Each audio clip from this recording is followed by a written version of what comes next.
Première lecture du livre des Actes des Apôtres, chapitre 8, versets 1 à 8.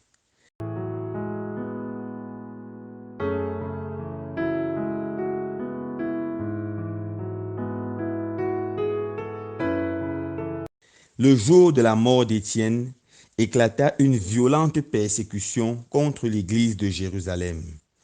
Tous se dispersèrent dans les campagnes de Judée et de Samarie, à l'exception des apôtres. Des hommes religieux ensevelirent Étienne et célébraient pour lui un grand deuil. Quant à Saul, il ravageait l'église.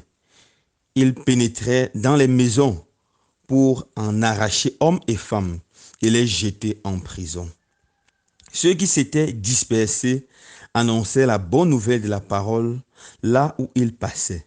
C'est ainsi que Philippe, l'un des 7, arriva dans une ville de Samarie et là il proclamait le Christ. Les foules d'un même cœur s'attachaient à ce que disait Philippe, car elles entendaient parler des signes qu'il accomplissait, ou même les voyaient. Beaucoup de possédés étaient délivrés des esprits impurs qui sortaient en poussant des grands cris. Beaucoup de paralysés et de boiteux furent guéris. Et il eut dans cette ville une grande joie.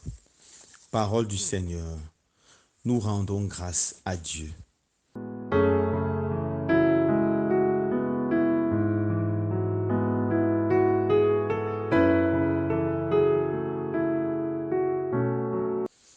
Chers frères et sœurs bien-aimés, dans la première lecture de ce jour, nous avons le récit des événements suite à la mort d'Étienne. Après la mort d'Étienne, une violente persécution s'est déchaînée contre l'église de Jérusalem. Et j'aimerais qu'on s'arrête sur 3 petites choses pour comprendre bien ces événements. Premièrement, la raison de la persécution. Pourquoi est-ce que les chrétiens ont été persécutés après la mort d'Étienne? Après la mort d'Étienne, les ennemis de l'église naissante ont tout fait pour anéantir cette église, pour la faire taire, afin que le message de l'évangile ne soit pas propagé, afin que les hommes et les femmes ne reconnaissent pas que Jésus est Seigneur et qu'ils ne lui donnent pas leur vie et ne changent pas de comportement et de mentalité. Voilà pourquoi la persécution a éclaté.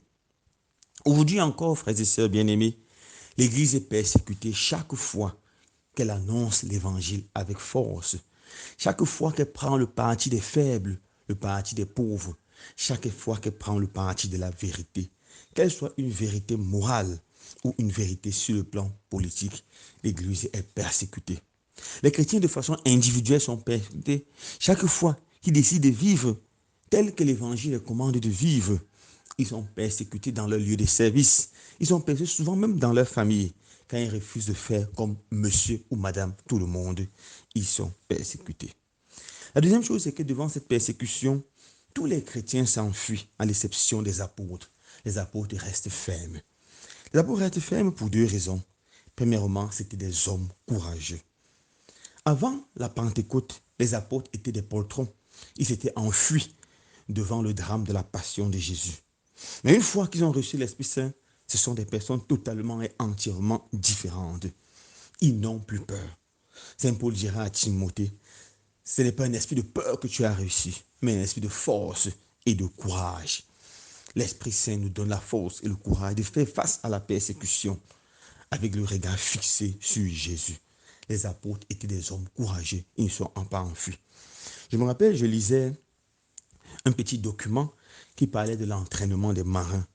Et le conseil qui était donné aux jeunes marins lorsqu'une grande tempête devait surgir quand ils sont sur la mer, c'était celui-ci. Ne paniquez pas, n'ayez pas peur. C'est par votre courage que vous vous en sortirez.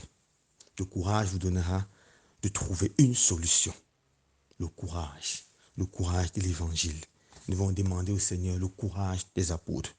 Deuxième raison qui a poussé les apôtres à ne pas s'enfuir, c'est parce que c'était des bonnes personnes. C'était des personnes saintes. Et leur sainteté était connue même de leurs ennemis.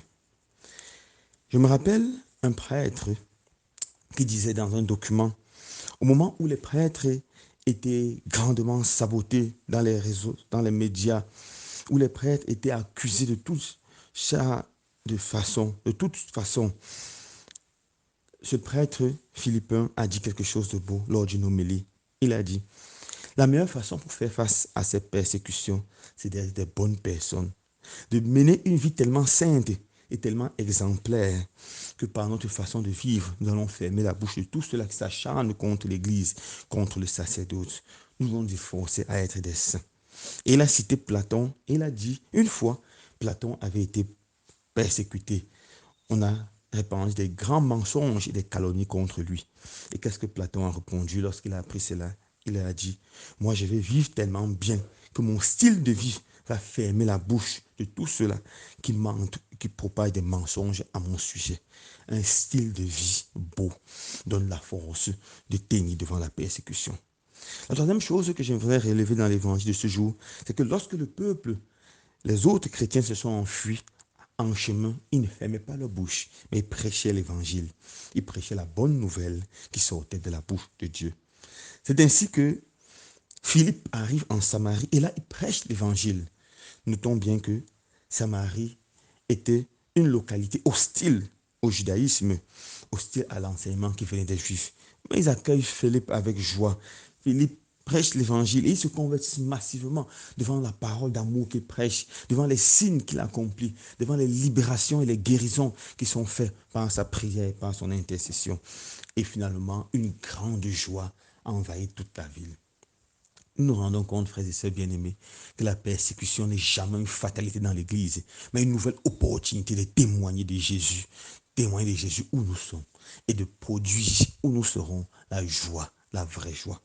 Alors, frères et sœurs bien-aimés, en ce jour, demandons au Seigneur de nous donner la grâce de tenir devant la persécution, car nous serons tous persécutés, qu'elle soit chaude, qu'elle soit froide.